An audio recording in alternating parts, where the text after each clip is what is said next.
Sa ika-120 nga anibersaryo kang serbisyo sibil sa pungsod Pilipinas, ang gobyerno probinsyal ka Antique nagpasidangag sa ating mga frontliners. Kaimaw si Governor Rodora Cadiao, atin ginkilala ang mga hinimuan, kontribusyon kag pagserbisyo kang mga medical kag service frontliners nga nagpanguna sa ating pagtapna batok sa COVID-19.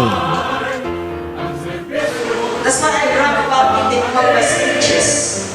I'd like to say, na walang namatay na COVID as of the moment, as of the present dito sa Antique, in the whole of Western Visayas. Sabi nila, tinatago siguro ng Antique. Sabi ko, itatago mo ba yan, patay? Paano mo itatago ang patay? And then, we move that all LSIs all over the Philippines should come home. Lahat ng LSIs, lalo na sa Cebu at sa Manila, umuwi kayo kasi may sakit kayong COVID, umuwi kayo. Sabi ng iba na pinamayayakan dito sa Antique, dapat hindi pinapauwi sila kasi dadami yung COVID sa Antique. Pero RD, ang mga Antiqueño po mahihirap lang yan. Pag nawalan ng trabaho sa Maynila yan, wala silang pupuntahan yan. So I said, let them come home. Pauwiin lahat ng mga LSIs. The help of Julie Sepe and the ATM, we have already recorded 10,400 LSIs that went home to Antique kung isa ng quarantine.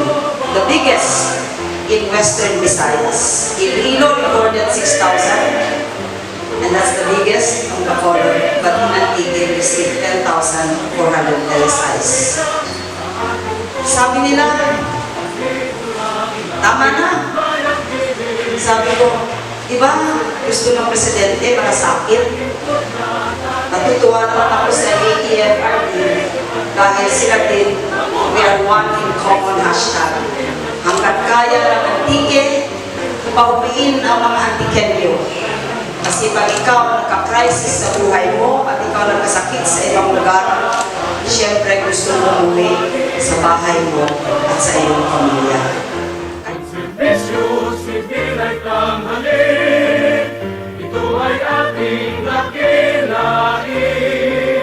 Maging tapat, rila sa ating tulong.